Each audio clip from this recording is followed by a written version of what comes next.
Terkait sholat sunnah sebelum tadi ada beberapa yang menyampaikan juga ada usul memahami bahwa kemudian mendengarkan khutbah itu lebih wajib.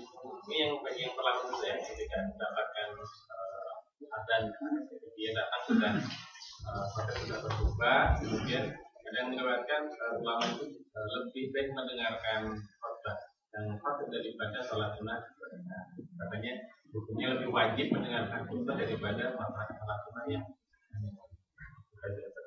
mungkin lebih baik lah kalau lebih wajib tidak ya, yang wajib masalah.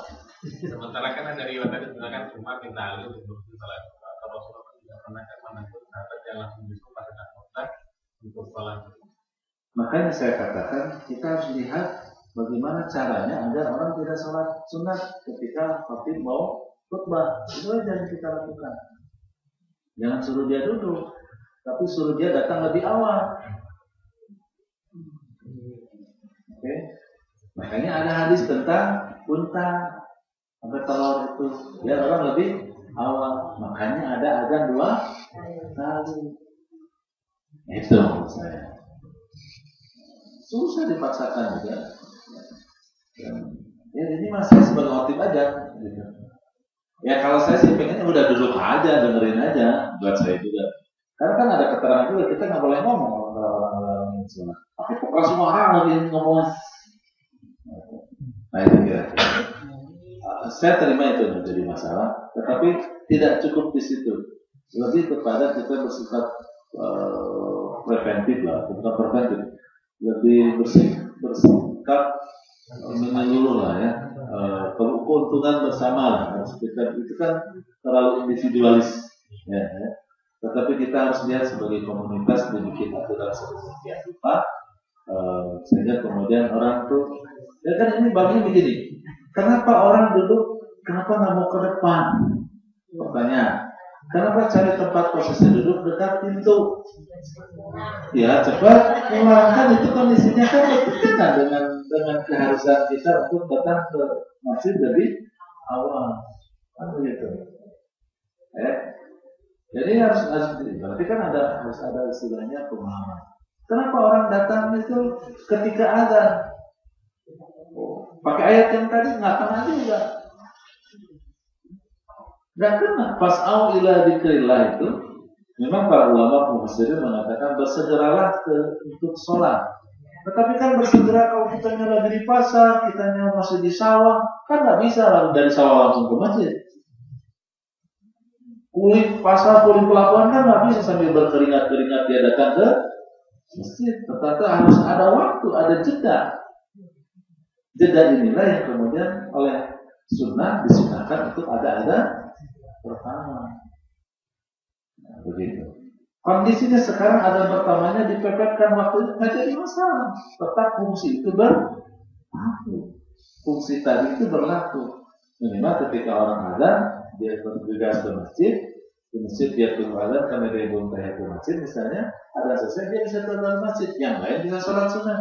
Dan itu biasanya secara otomatis merapatkan barisan, merapatkan saf ke depan, sehingga selesai sholat itu, kemudian menunggu beberapa saat, kemudian imam naik mimbar, itu sudah duduk semua.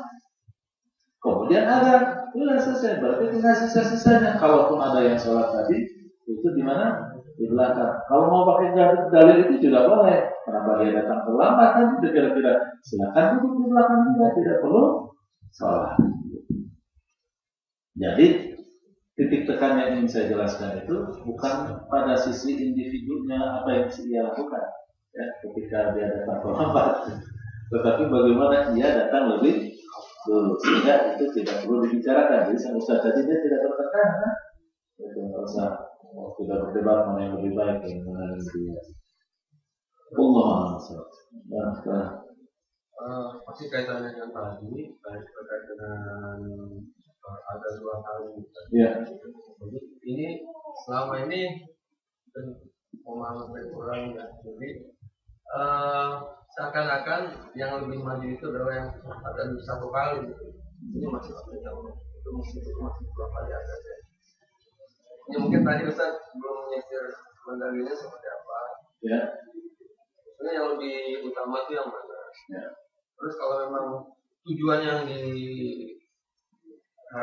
artinya orang dulu ke sini ke masjid, maka bisa diganti dengan pengumuman. Karena kalau di kantor misalnya dari sejak jam 11.04 itu sudah dibuka untuk masuk ke masjid. Nah, apakah itu bisa menggantikan fungsi itu? Terus yang lainnya tentang ini, tentang kalau di perjalanan, apakah ada perbedaan antara sholat zuhur dan sholat Jumat dalam hal boleh dijamaah?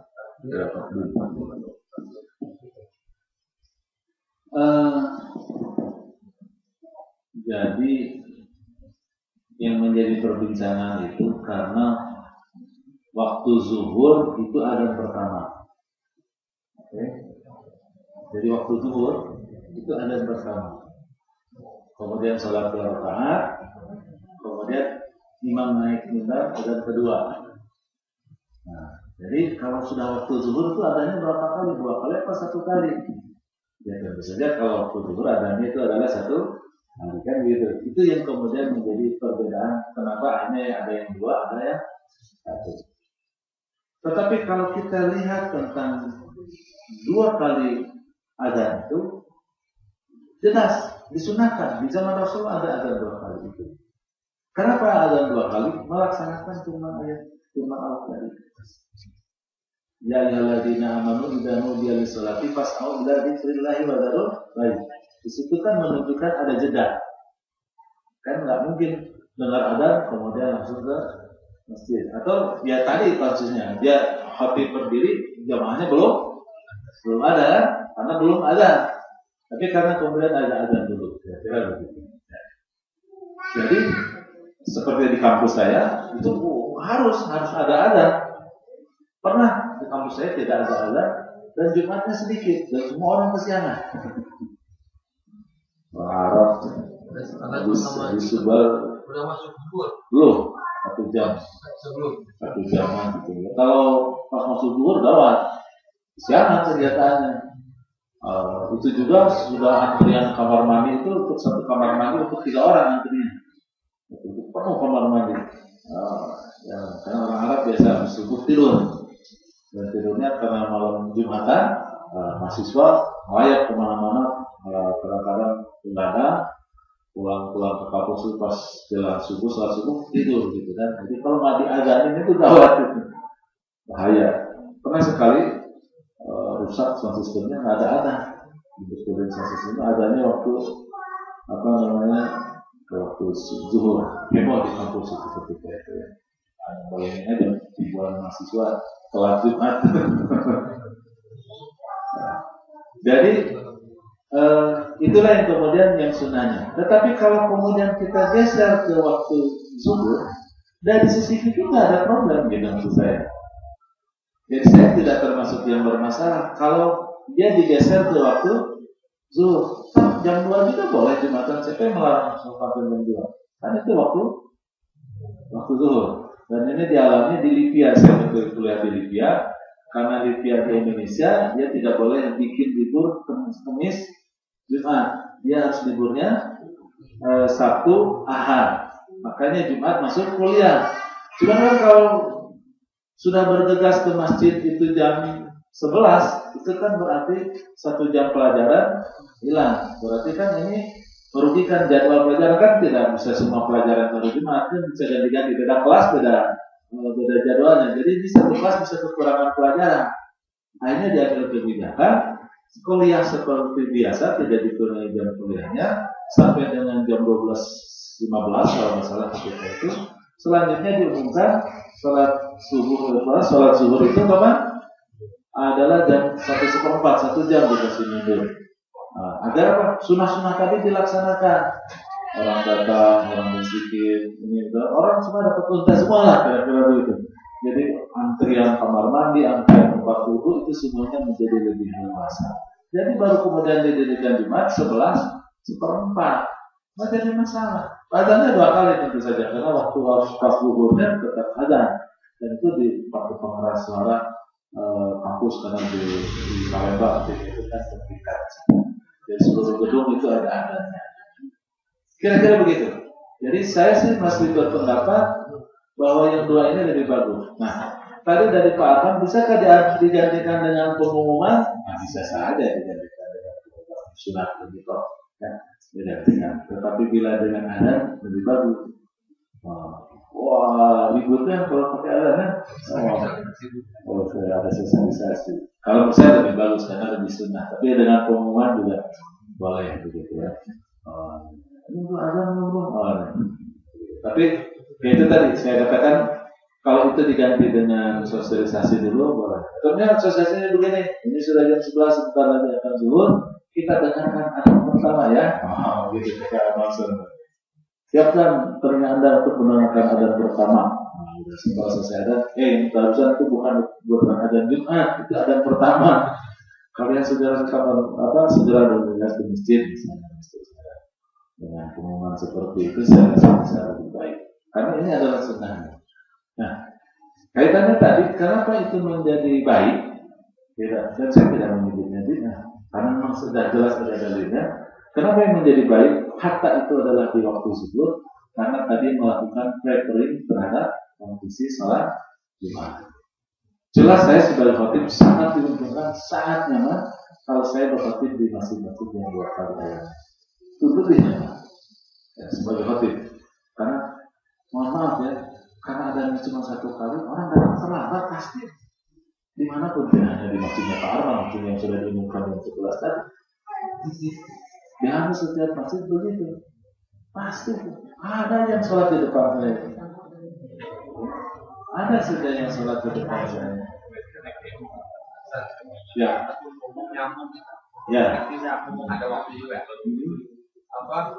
Berarti kan intinya antara azan pertama dengan kedua itu memberikan jeda kepada jamaah agar bisa melaksanakan semua sunnah. Ya. Baik azan pertamanya itu sebelum waktu zuhur ataupun setelah waktu zuhur. Pas waktu zuhur. Dengan atau pas zuhur dengan disiasati zuhurnya ditunda atau ya, ditunda. Nah, tapi ketika kondisinya begitu azan pertama itu pas waktu zuhur, kemudian imam naik mimbar, kemudian ada jeda. Iya, misalnya ada jeda, kan jedanya sebentar tuh ya. Ya apa yang penting ada masalah ya. Artinya, antum perhatikan jedanya itu pasti 2 rakaat salat, plus dengan mengedarkan kencang di beberapa masjid dan tidak terjadi dengan dan kencang itu beredar di luar waktu Jumat. Itu baru diedarkan, dibacakan salawat misalnya sekian waktu. Mungkin bukan hanya 2 rakaat, jedanya bisa 4 rakaat sebetulnya. Maka yang terbelakang yang baru datang bisa salat. Di luar Jumatan itu berlaku nggak? Misalnya asar, bisa. Jangan cari-cari yang itu bid'ah itu jelas. Kita sunnah aja. Itu mau bid'ah itu mah. Ya, azannya mungkin sekali, tapi jeda antara azan dengan sholat itu kemudian dipanjangkan. Jeda antara azan dan qomat maksudnya. Itu sunnah. Itu sunnah. Ya, jadi jeda antara azan dan qomat itu sunnah. Jadi ada kejadian Rasulullah SAW setelah azan dan setelah salat sunat, kemudian ada inisiatif jamaah mau qomat, dilarang oleh Rasul. Tunggu dulu, ini belum banyak kumpul, nanti sampai kumpul baru kita qomat. Betul. Dan ini disiasati pula oleh para penulis atau pencatat waktu sholat, para ulama penentu waktu sholat. Subuh, ini rahasia di antara kita ya, jangan dibilang-bilang, ini rahasia. Waktu subuh itu sesungguhnya adalah 10 menit sebelum fajar. Waktu subuh misalnya jam 4 lebih 6, jam 4:08 ya sekarang, jam 4 lebih 8. Itu sebetulnya belum waktu fajar. Waktu fajarnya itu 10 menit berikutnya, yaitu 4:18. Itu ittifaq dari seluruh penentu ilmu ahli ilmu falak. Besok datangnya 10 menit setelah azan. Ini rahasia masih ada kita. Yang benar. Nah, pertanyaannya kenapa para ulama falak bersepakat seperti itu untuk menentukan barang siapa yang mau berpuasa itu tidak batal. Ya, memastikan itu dari yang puasa itu tidak batal. Sebetulnya koreksinya itu 2 menit tapi plus 8 menit jadi sempat menjadi 10 menit. Jadi bukan karena mereka paham bakal ada yang terlambat berarti. Makanya jeda inilah memberi kesempatan orang dari bangun tidur. Dari bangun tidur itu kan segala macam, belum lagi BAB, apa segala macam, belum lagi akhliyah dan lain sebagainya. Sepertinya ini cukup lah, insya Allah. Kalau misalnya bangunin anak-anak dulu kan, bangunin anak segala macam, sehingga kemudian bisa datang ke masjid, tidak kesiangan sholat berjamaah. Makanya di Saudi Arabia, dan ini berlaku di Masjidil Haram, di Masjidil Nabawi, dari adzan subuh sampai dengan sholat jaraknya adalah 20 menit. Ada yang 15 menit, ada yang 20 menit. Sehingga saya 15 menit. Tapi kalau di Masjidil Haram, di musim haji bisa sampai setengah jam. Jadi diberikan kesempatan sebanyak-banyaknya agar orang itu berkumpul. Kemudian di waktu-waktu yang lain itu adalah 5 menit. Ba'da Isya 5 menit 5 menit juga. Ya, zuhur itu 15 menit, kalau zuhur 10 menit. Sebelum zuhur 10 menit, kemudian asar, maghrib, isya 5 menit. Kenapa zuhur menjadi 10 menit? Karena ada sunnah qobliyah. Dan qobliyahnya juga boleh 2 rakaat tambah 2 rakaat. Kalau dia datang ke masjid berarti bisa 6 rakaat. Jadi diberikan waktu untuk lebih leluasa untuk melaksanakan sholat. Dan itu ditempel di depan, ya, di masjid-masjid itu dulu itu 15 menit, setelah adzan subuh komahnya 10 menit. Jadi orang sudah menghitung. Dan alhamdulillah sekarang di perkantoran sudah pakai jam digital, ya, ada countdown, ya, hitung betul. Nanti koma, gitu, nanti titik baru kemudian koma. Saya rasa itu sudah sunnahnya, karena itu sudah diatur oleh ahli apa tadi saya katakan. Di waktu. Nah, kenapa pada maghrib itu sebentar? Karena dekatnya dengan isya dan ada koreksi waktu. Dan apalagi koreksi waktunya itu 4 menit kalau tidak salah. Ya.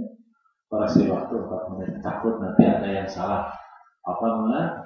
Sebelum makan sudah keburu makan. Ada koreksinya.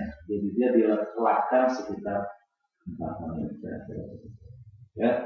Ya, dibikin aturan. Ya kalau misalnya untuk transisi al-quwa diumumkan sini saja atau pasang aja pakai jam tahun itu waktu sekolah jadi orang masuk tuh ngukur 2 menit lagi cukuplah 2 rakaat kan begitu. Aduh tinggal 30 detik lagi ya kita tunggu koma kira-kira begitu. Karena kan kalau sudah iqomah maka harus dibatalkan sholat sebelumnya. Jadi saya rasa itu menjadi sangat positif dan baik, ya, dan itu sudah diatur. Begitu.